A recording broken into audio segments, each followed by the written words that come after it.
Convidamos você para viajar conosco em uma nova direção.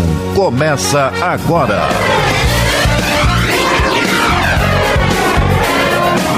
Novos rumos. Ligue e participe.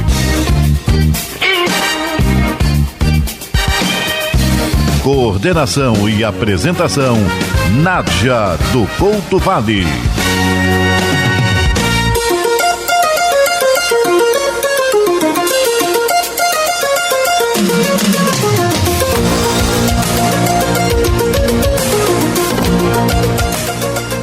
Alô, amigo ouvinte, está entrando no ar mais uma edição do seu programa Novos Rumos, que sempre lhe traz um assunto importante para a sua informação e também prestação de serviços. Nós hoje vamos conversar com um conhecido já do Novos Rumos, um amigo do Novos Rumos, que vem aqui novamente para falar sobre uma área das mais importantes, consideradas das mais importantes, e todos nós reconhecemos isso, que é o professor, o doutor Hernani Dias. Você lembra dele, que veio aqui com o professor Caralta?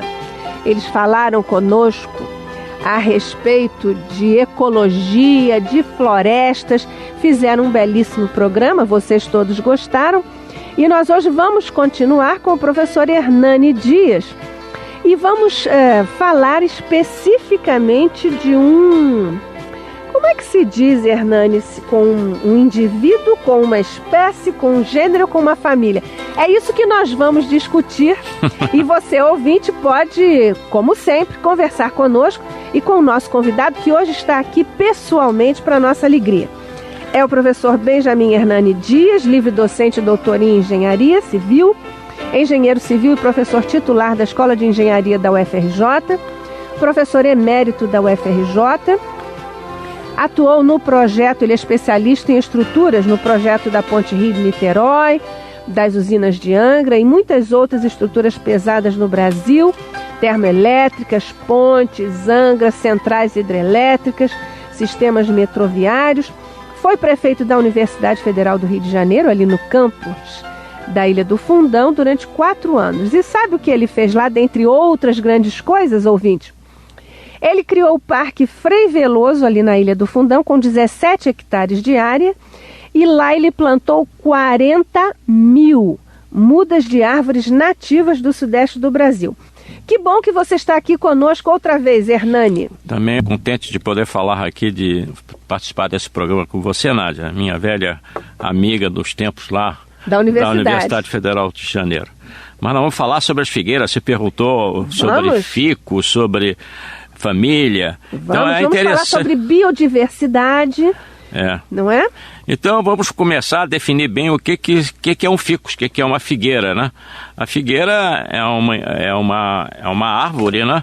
Que nem sempre é uma árvore, mas é uma planta que pertence ao gênero ficus. O ficus é o gênero, né? E esse ficus pertence à família das moráceas, né?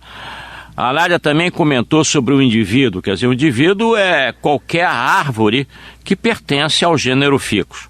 Por exemplo, mas de outros gêneros também nós chamamos indivíduo, não é? Uma árvore é um indivíduo. Um espécime, quer dizer, um exemplar é um indivíduo, quer dizer, um indivíduo sempre de uma determinada espécie, é sempre isso. Quer dizer, em particular existe sempre um indivíduo. Geralmente comenta-se de uma figueira ou uma determinada planta. Por exemplo, existe uma figueira na Marisa e Barros que tem um tronco de 2 metros. Então essa figueira é um indivíduo em particular da espécie ficus. O sinal é um ficus tomentela, esse ficus da Marisa e Barros. Um ficus enorme, talvez seja o maior ficus urbano do Rio de Janeiro. Do Rio de Janeiro. Você sabe, Hernani, os nossos ouvintes podem estar pensando assim, mas por que uma pessoa tão ocupada, tão dedicada profissionalmente como o professor Hernani Dias e o professor Caralta é da própria área de botânica, mas você já é um especialista na área de botânica, sendo um engenheiro civil. E por que se dedicar a uma figueira?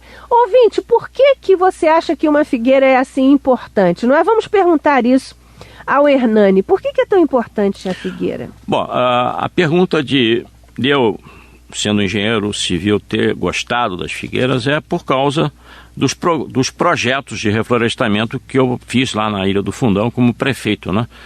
Plantei aquelas 40 mil mudas citadas e entre elas as figueiras. As figueiras têm uma importância capital nos projetos de reflorestamento em decorrência da capacidade da figueira de manter a população animal viva. Acontece que a figueira ela tem a capacidade de produzir alimento, que são os figuinhos, ao longo de todo o ano. Não existe safra bem prefixada. A figueira dá figo, fornece o figo como alimentação aos animais durante o ano todo. E essa característica que é essa generosidade, hein, da figueira? É uma característica bem interessante, bastante incomum entre as plantas, porque geralmente as plantas florescem em épocas, né, bem caracterizadas. Por exemplo, a quaresmeira floresce na quaresma. A figueira não, a figueira pode dar frutos ao longo de todo o ano. E isso permite que as aves, os símios, quer dizer, os macacos, os morcegos, consigam ter a sua alimentação mais ou menos distribuída ao longo do ano. Essa é a grande vantagem da figueira, manter os animais importantes e que são dispersores de sementes. São as aves que conseguem distribuir ou semear as sementes de outras espécies, não só da figueira, mas de todas as outras. Sim, então a figueira é assim uma espécie de mãe na floresta, não é isso? Ela alimenta o tempo todo os animais e ela ainda tem uma outra participação, e o protocolo de Kyoto está aí alertando a humanidade para isso. Então, amigo ouvinte, você veja que coisa fascinante, que espécie mais amorável é a figueira. Não é à toa que 2 especialistas se apaixonaram por ela. Nós também já estamos aqui conquistados pela figueira. Mas, Hernani, quer dizer então, quando você fala de figueira e você fala de frutos, a figueira dá os frutos, esse figo que nós comemos no Natal, esse figo que a gente compra no supermercado lá na lata do doce em calda, é aquele figo. O figo exatamente esse é o produto, é o fruto, digamos assim, entre aspas, da figueira, que é de uma determinada espécie, é o Ficus carica. É um dos figos que conviveram com os homens desde os primórdios das civilizações no Oriente Médio. Esse Ficus carica, que tem acompanhado o homem desde dos primórdios, né, em quase toda a civilização importante, antiga, essa figueira, o produto figo, participa da vida. Serviu de alimentação e fonte de carboidratos, né? Se vocês comerem um dia um figo seco da Turquia, vocês vão sentir como é que esse figo contém açúcar em quantidade. E lembre-se que na antiguidade o açúcar não era disponível, não existia cana-de-açúcar disponível na época, nem a beterraba, de onde é retirado o açúcar atualmente na Europa. Então essa fonte de açúcar ou era do mel, né, ou era dos frutos com conteúdo de açúcar. A tâmara, o figo ou a uva eram as fontes de açúcar. E por isso esse figo teve participação importante na civilização, não é isso? Em toda a civilização, em todas elas, a começar pela civilização egípcia, depois com os judeus, depois com os gregos, depois com os romanos, e por aí vai, pensando agora em religião, nos hindus, nos maometanos, nos budistas, e depois prosseguindo com os africanos, os australianos e até os índios brasileiros, né? A figueira fazia parte da vida, do dia a dia das figueiras, porque ela servia como vermífugo para os índios brasileiros na época pré-colombiana. Como é que isso acontecia, Hernani? Existe uma espécie, um grupo de espécies pertencente a um subgênero chamado Pharmacosícea, que servia como um antiemíltico, né? Quer dizer, tu sentia uma dor lá, talvez devido a uma lombriga, né, e tomava um leite misturado com látex de figueiras. Esse remédio, um remédio figueiro,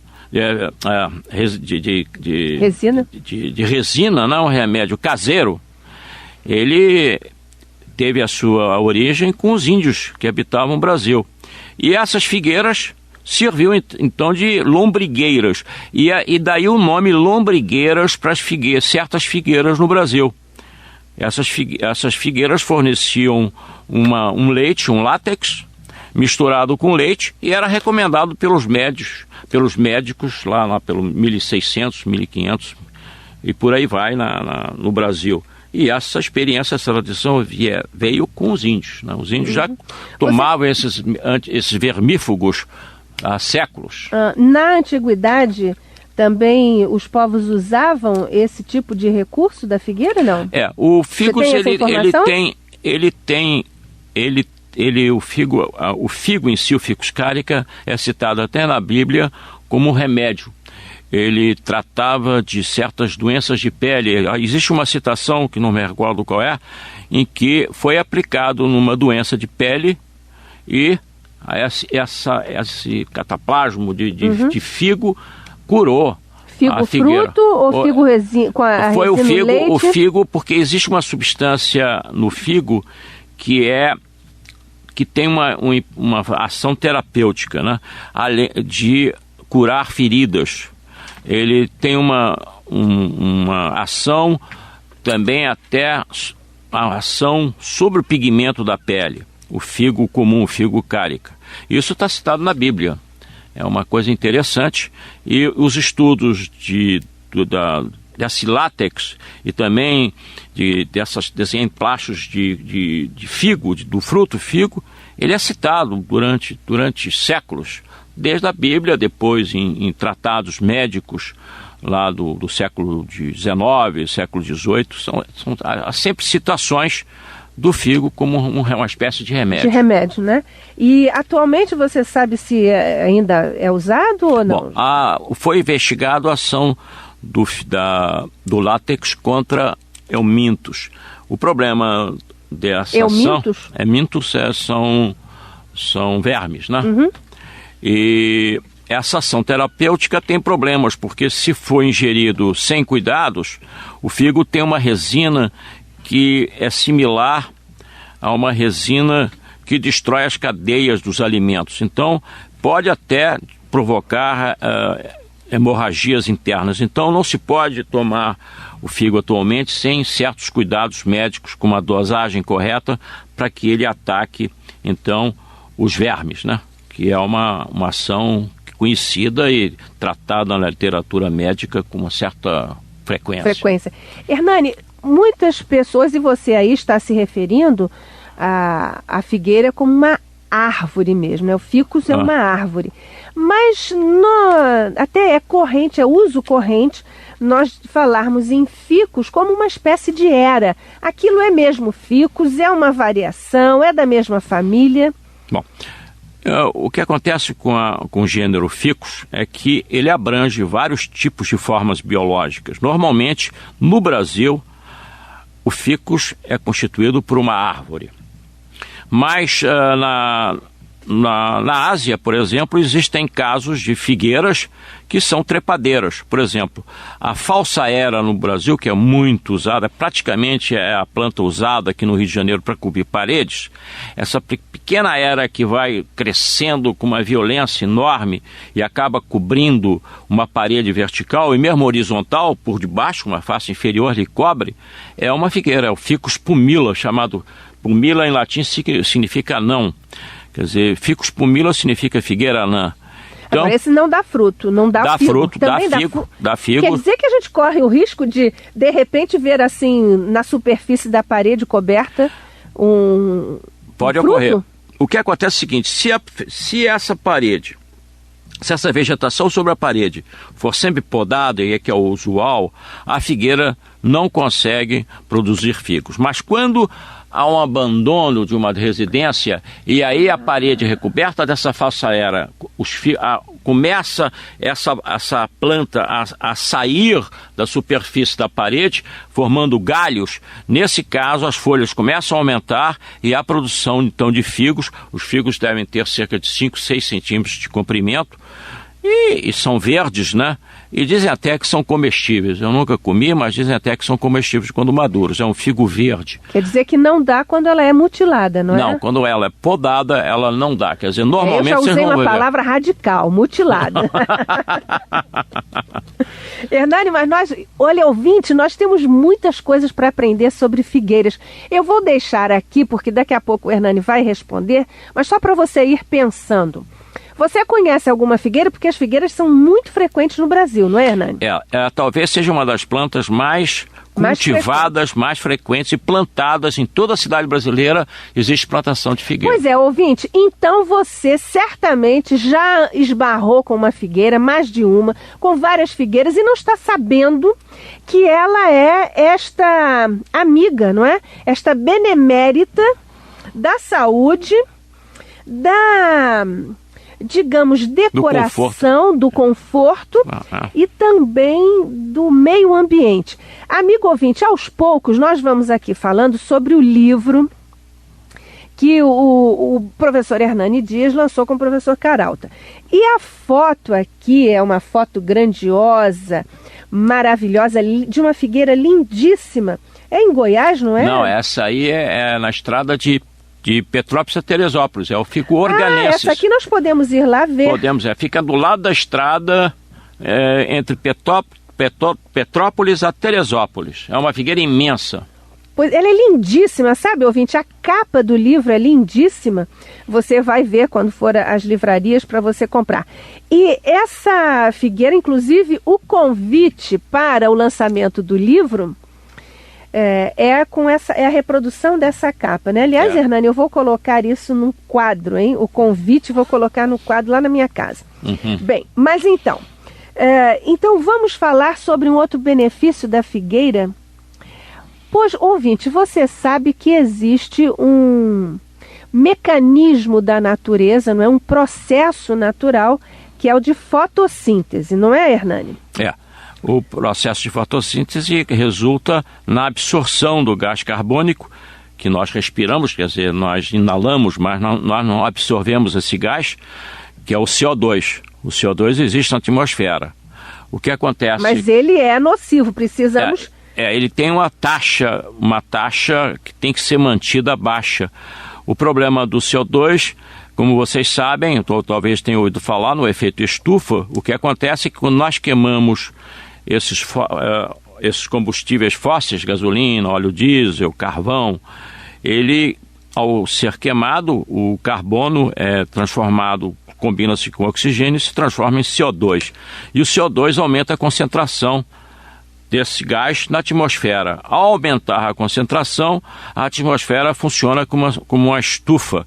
Ele impede que o calor saia da Terra, né, por radiação, e a temperatura da Terra tende a aumentar. É o famoso efeito estufa, que é uma coisa extremamente nefasta para a vida no planeta. E até perigosa, né? É dentro de centenas de anos, se continuar, a concentração de CO2 na atmosfera torna-se perniciosa e há automaticamente um aumento de temperatura, que já está ocorrendo, né?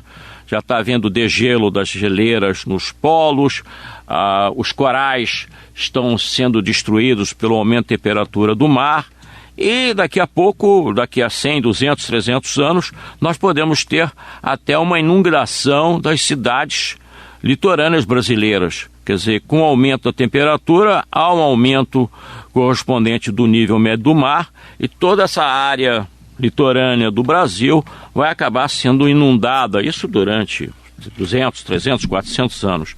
Por isso é importante que nós façamos com que essa concentração de CO2 na atmosfera diminua. E aí entra o papel das nossas figueiras, das nossas plantas em geral. A figueira tem um papel importante porque ela tem a maior taxa de fotossíntese já medida, quer dizer, ela é a árvore que melhor retira o CO2 da atmosfera. Quer dizer, retira o CO2 e transforma em tecido vegetal.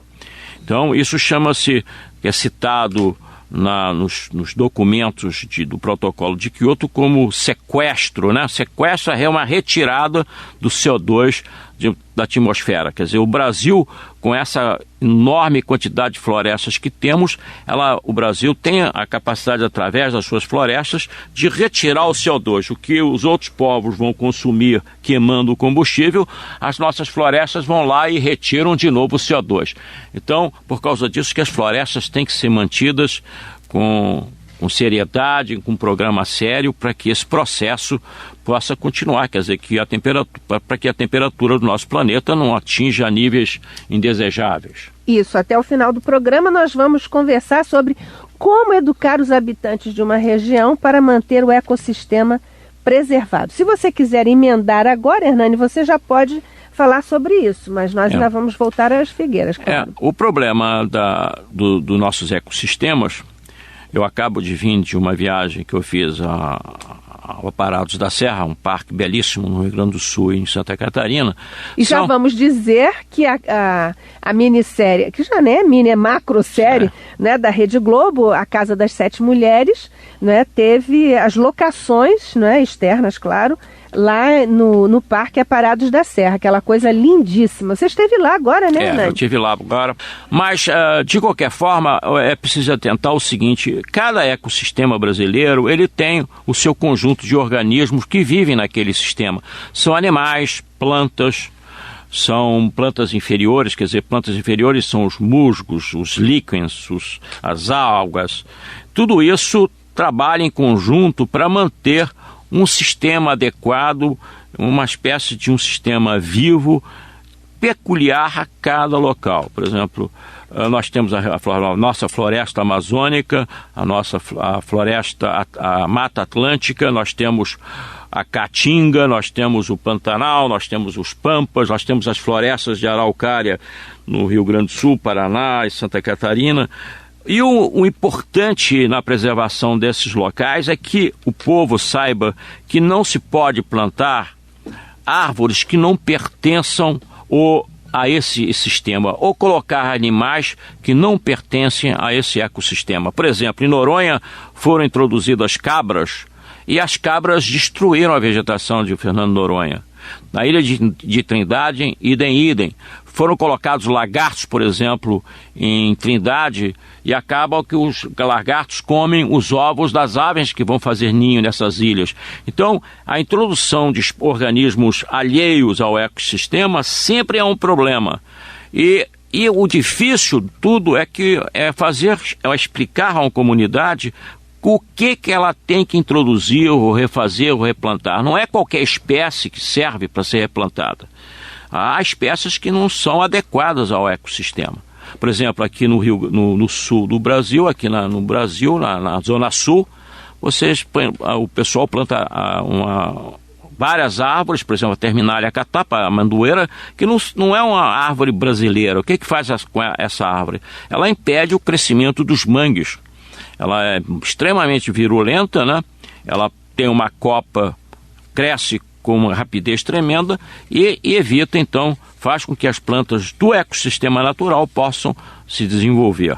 Quer dizer, então, é muito problemático a introdução de espécies de outros locais em ecossistemas preservados. Hernani, faz parte da chamada educação ambiental, né? Desenvolver uma postura de respeito à natureza dos indivíduos, das espécies, das famílias que são próprias de cada sistema. Isso que é difícil. Isso que se chama ação antrópica? A ação antrópica na conservação. O homem tem que atuar dessa forma em certos locais. Quer dizer, é muito difícil. Eu só vejo uma possibilidade para esclarecer a população. Seria a publicação de livros relativos a todos os ecossistemas brasileiros. a Caatinga, a Amazônia, a Mata Atlântica, a Floresta de Araucárias no Paraná, o Pantanal, dizendo quais são as espécies que devem ser plantadas, porque a riqueza brasileira em espécies de tal monta que não há necessidade de começar a plantar espécies que não cabem ao ecossistema. Que não são daqui, não é? Por exemplo, até a Terminalia catapa, que é a amendoeira, é plantada para criar sombras. Pois bem, nós podemos plantar árvores nativas brasileiras com crescimento muito grande, com copas belíssimas, que fazem a sombra, que é a coisa desejada, no caso da Terminalia catapa, e uma árvore Terminalia que pertence... catapa é a amendoeira. É a amendoeira. Que faz a mesma coisa, faz o mesmo papel da amendoeira. Quer dizer, por que nós vamos procurar uma outra árvore que é invasora, né? Então, esse que é o problema. Quer dizer, tomar cuidado com os animais ou as plantas. Nós não podemos nem tirar nem colocar animais. E temos casos extremos de animais que são introduzidos, né, e que começam a dar problemas, né? Por exemplo, seja o caso de um javali no sul que está sendo introduzido e que está começando, o javali está se procriando tremendamente e já está atacando animais caseiros, né? Coisas desse tipo, quer dizer... No sul do Brasil. No sul do Brasil, o javali fugiu dos cantos de cultura, né? E já está invadindo, destruindo, atacando animais, coisas que não poderiam ocorrer. O javali é um animal similar a um porco, né? Isso. E é isso. É isso. Hernani, mas eu ainda... Você vai dizer alguma coisa? Não, eu só queria, já que estou falando sobre figueiras, uma coisa que é importante... Todo mundo me pergunta, mas onde é que estão as flores das figueiras, né? Mas eu ia te perguntar. Você ia perguntar? Eu ia perguntar a você e continuo aqui desafiando o ouvinte. Hein, amigo? Eu estou desafiando você. Você sabe se você encontra diariamente uma figueira aí diante de você ao longo do seu caminho? Hernani, será que nós poderíamos dizer ao nosso ouvinte como é que ele reconhece uma figueira? E como é aí a natureza do fruto, da flor? Aliás, existe aqui uma participação dos nossos ouvintes. Obrigada. É o Luiz da Ilha. Oi, Luiz. Professor Hernani, o que poderia dizer sobre a figueira do mato? Durante algumas viagens pelo Brasil, constatei várias espécies e variedades de figueiras. Por exemplo, os figos douradinhos, brancos e roxos. Como é que é isso, Hernani? Obrigada, hein, Luiz? Ô, Luiz, você... está me colocando numa posição difícil. Quer dizer, como é que eu vou poder dizer a você uma espécie das figueiras que tem figos roxinhos, vermelhos e verdes? Dourados e brancos. Pois bem, a cor dos figos, ele varia. Geralmente ele é verde, né? Ele pode ser vermelho. E para você identificar uma figueira é extremamente difícil, você tem que ter uma amostra, tá? Existem cerca de 1000 espécies de figueiras no mundo. É o gênero de plantas que tem mais árvores, espécies de árvores no mundo inteiro. São 1000 espécies no mundo inteiro. Ela existe na África, na Ásia, na Austrália, nas 3 Américas, na América do Norte, Central e do Sul. Quer dizer, em praticamente todos os continentes. Na Europa ocorre... sempre o figo que nós comemos, o ficus carica, né, que é distribuído e é cultivado. Então, esse que nós comemos aí, compramos no supermercado. É o ficus carica. Carica, né? O nome vem de uma expressão devido aos romanos, né? Carica é latim. E a origem desse nome vem da cidade onde era cultivado os ficus na época, era Cária, na atual Turquia. Então, daí o nome ficus carica. Mas você identificar uma espécie de figueira é extremamente difícil, porque primeiro existem cerca de 80 espécies brasileiras, né? E plantada pelo Brasil afora, existem cerca de, talvez, as figueiras exóticas, quer dizer, figueiras de outros locais, talvez um número na ordem de umas 30 figueiras. O Rio de Janeiro, por exemplo, se você passear por Botafogo, ou passear ali no Flamengo, ou passear pela Glória, você com certeza vai ver figueiras. Geralmente as figueiras são pertencentes à espécie Ficus microcarpa. Se você já foi à Praça da República e olhar uns troncos esculturais com várias raízes saindo do tronco principal. Algumas saem da metade da árvore para cima, não é, Hernani? A figueira ela tem a propriedade de emitir as famosas raízes secundárias, as raízes adventícias. Alguém aqui falou sobre as raízes. Então é muito comum crescer raízes secundárias depois que a figueira é instalada. Existe, por exemplo, um famoso ficus religiosa. O ficus religiosa ocorre na Praça Nossa Senhora da Paz, em Copacabana, ao longo do canal, no Leblon. Existe ali no Largo do Machado vários exemplares gigantescos. Esse ficus religiosa, ele cresce da seguinte forma: existe um tronco pequeno no núcleo e a partir dos galhos superiores saem raízes secundárias.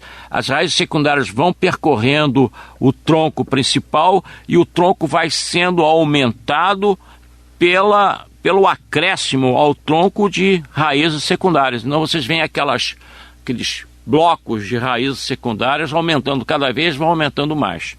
Existe um ficus enorme em Calcutá, na Índia, cujo diâmetro, o diâmetro da copa tem 416 metros. É a maior copa de todo o mundo.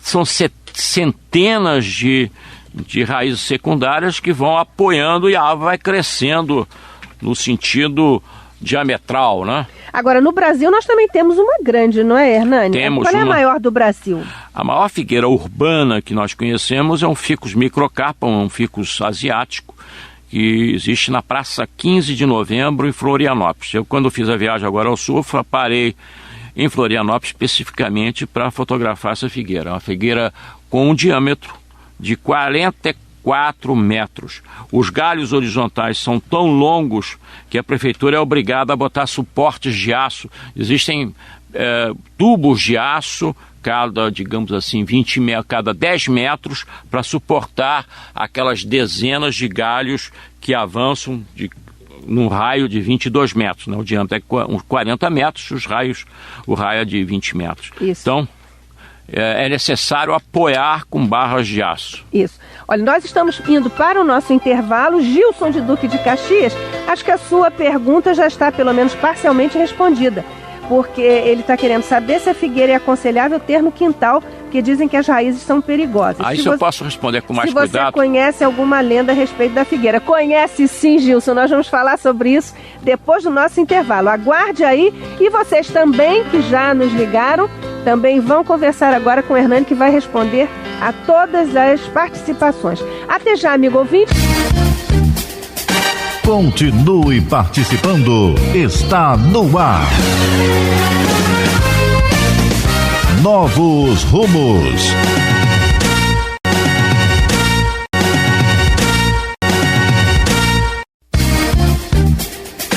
Voltamos a apresentar Novos Rumos. Ligue e participe. Coordenação e apresentação, Nádia do Couto Vale.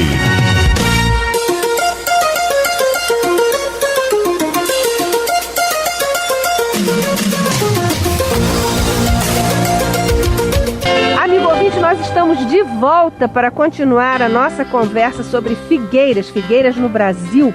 Esta nossa amiga vegetal, a nossa irmã vegetal, que tanto ajuda a humanidade, e nós passamos assim, desatentos a essa presença querida e benfazeja na nossa vida. O nosso convidado é o Benjamin Hernani Dias, especialista, engenheiro civil, especialista em estruturas pesadas e também em botânica, particularmente em figueiras. Gilson de Duque de Caxias, nós continuamos agora a resposta que o Hernani vai dar a você. Hernani, a figueira é aconselhável ter no quintal? Bom, deixa eu explicar a você o que acontece. As raízes são perigosas e se você conhece alguma lenda a respeito da figueira. Bom, Gilson, vamos receber tudo. Olha, existem espécies de figueiras. As figueiras, elas precisam de muita água e de muita luz. Então, as figueiras crescem muito e precisam de um sistema radicular, quer dizer, raízes em quantidade. Mas existem figueiras e figueiras, tá? Você vai plantar uma figueira sem conhecimento de causa, pode ter problemas. Quer dizer, se você plantar um tomentela, que é uma árvore que existe no Rio de Janeiro, depois de 200 anos, essa figueira vai estar imensa.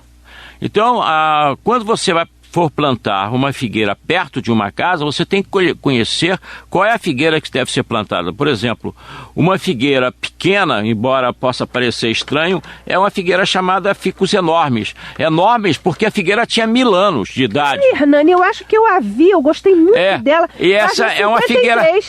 para 53 do livro. Olha, é uma figueira pequenininha, porque demora muito a crescer. Mas se você plantar, por exemplo, um ficus glabra, ele em 30 anos está gigante. Quer dizer, existem figueiras asiáticas, por exemplo, eu vi há poucos dias atrás no sítio Burle Marx uma figueira linda, chama-se ficus triangulares, ou chamada também ficus da namorada pelos americanos. Uma figueira razoavelmente pequena, com cerca de 2 metros, uma belíssima figueira de jardim. Então, existem figueiras e figueiras. As figueiras poderosas, as maciças, essa, por exemplo, a bengalense, que pode ter um diâmetro depois de 400 anos de vida, talvez um diâmetro de 400 metros, ela não pode ser plantada no quintal de uma casa.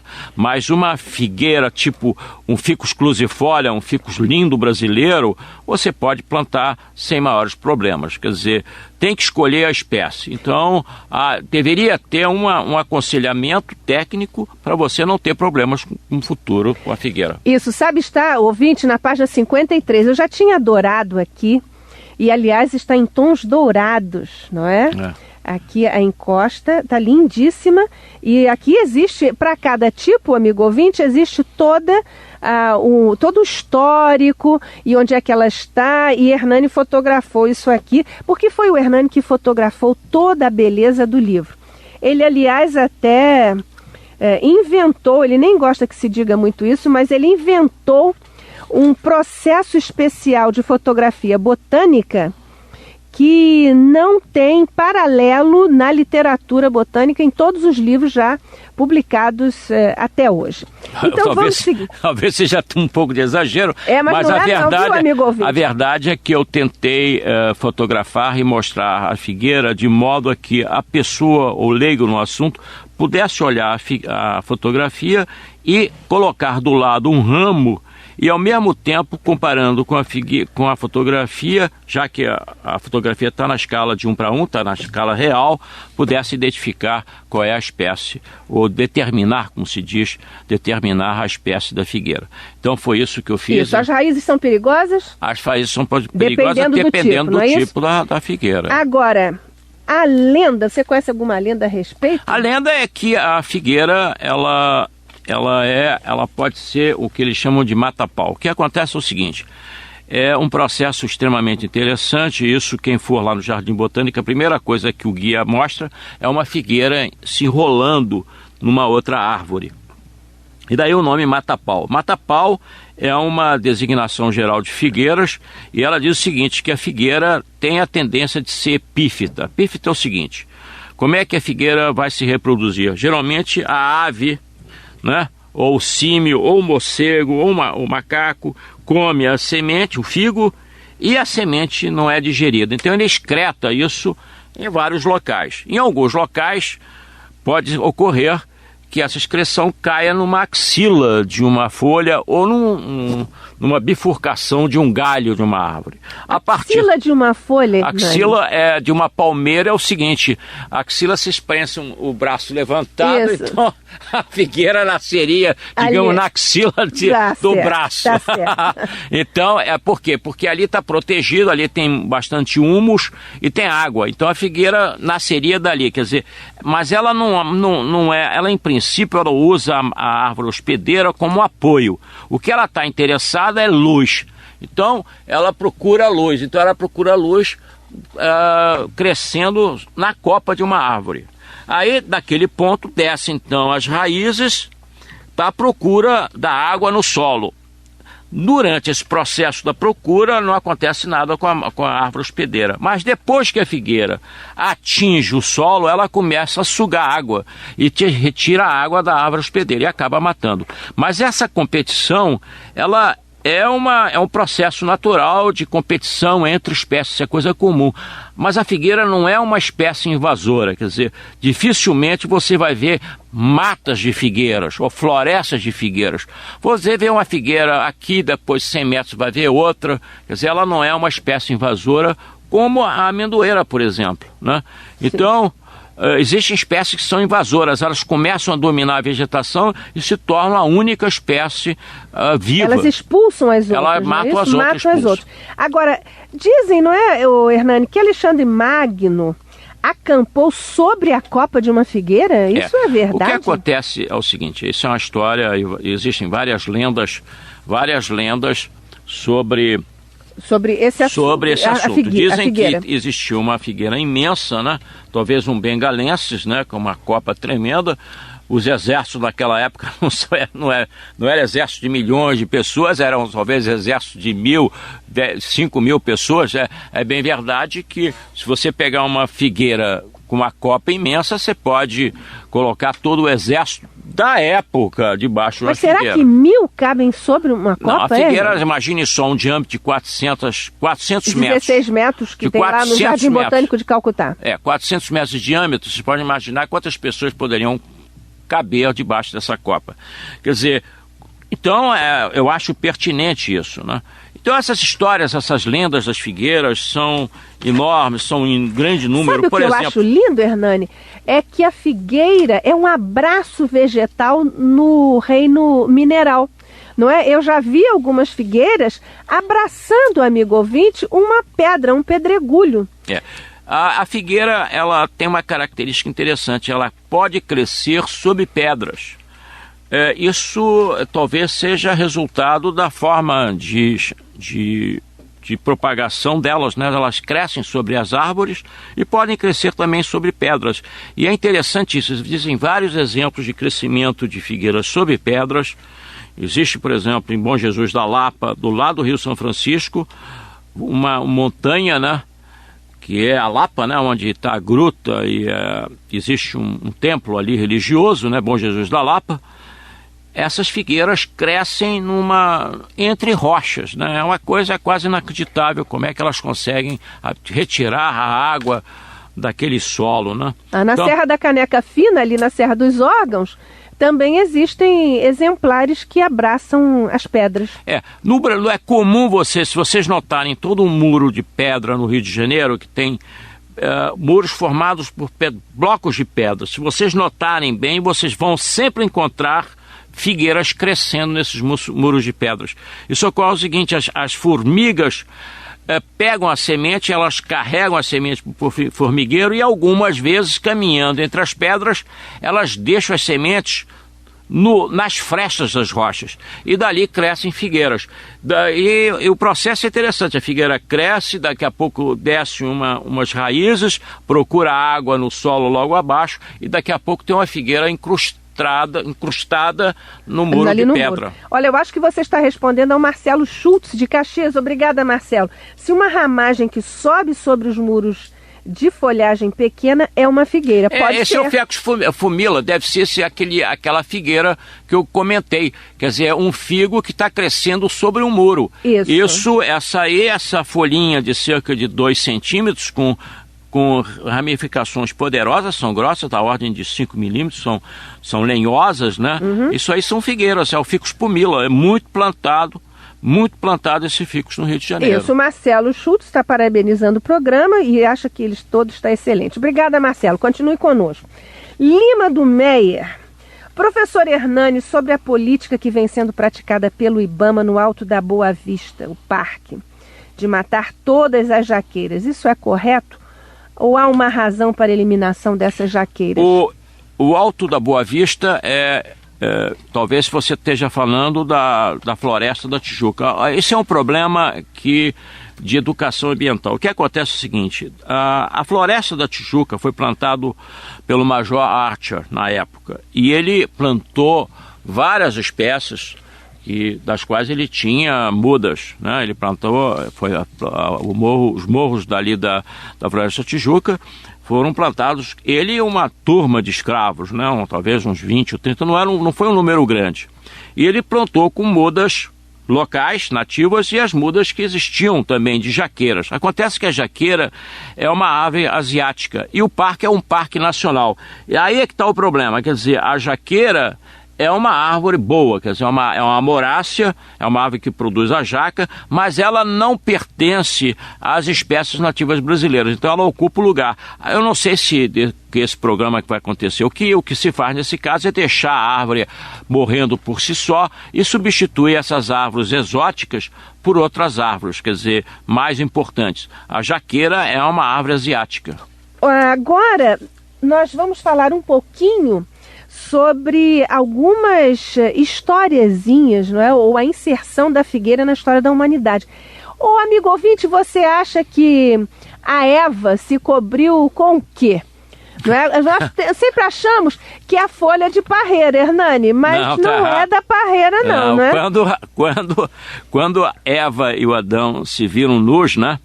Isso é contado no livro no Gênesis, do Pentateuco, e eles se cingiram com folhas de figueira, né?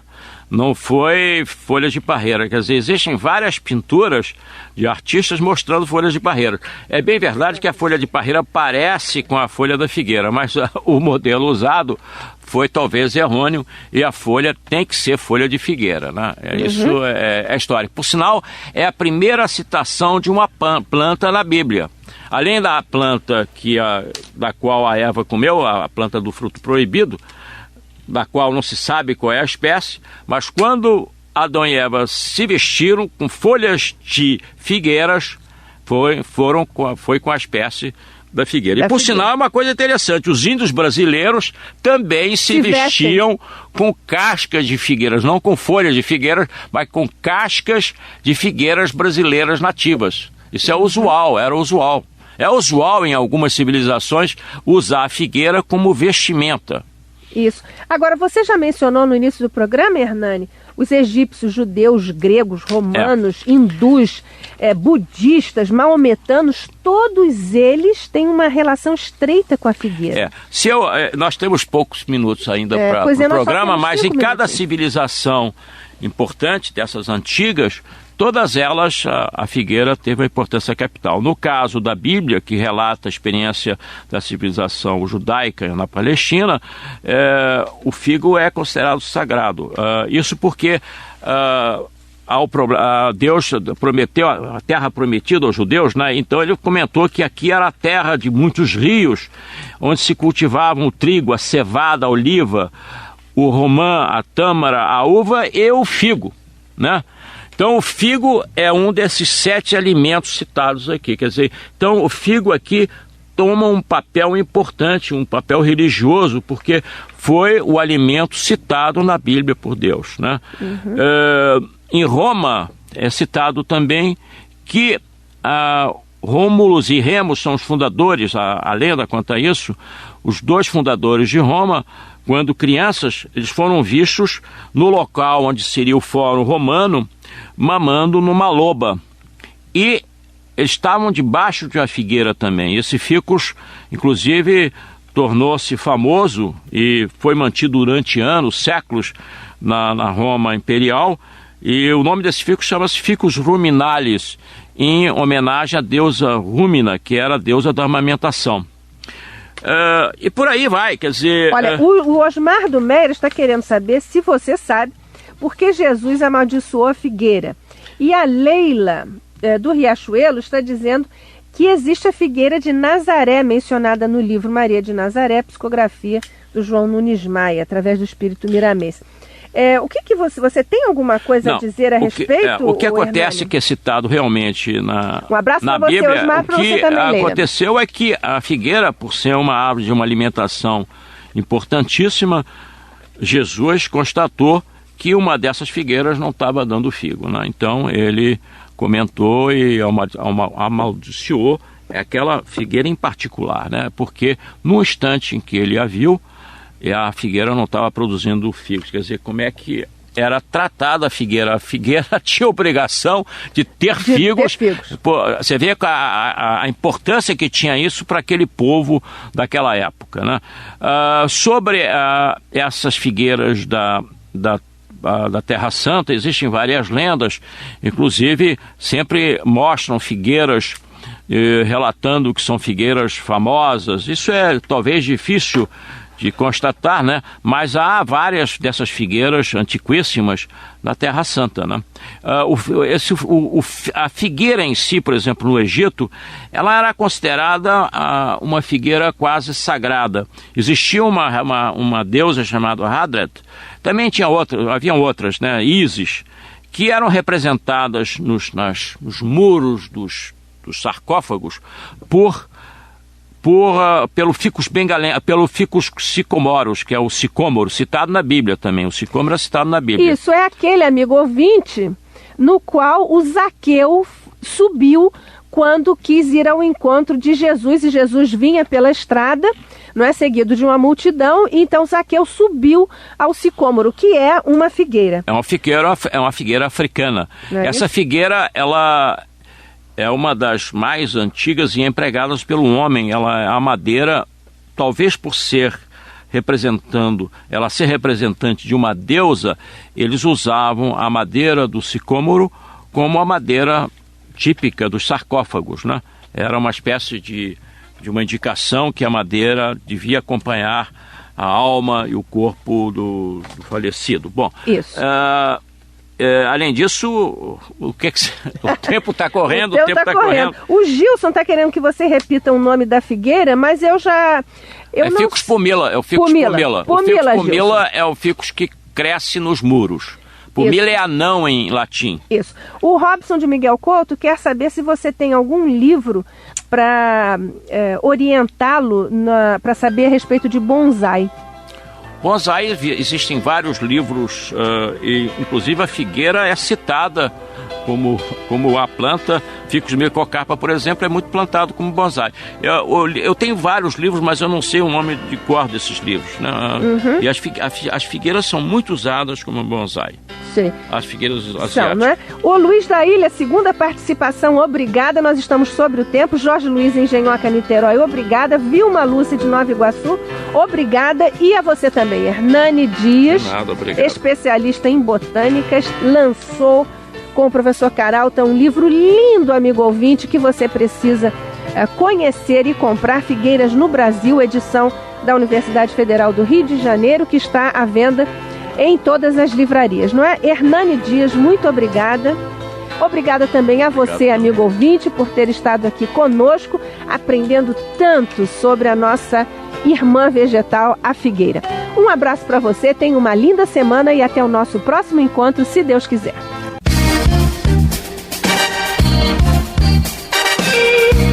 A Rádio Rio de Janeiro apresentou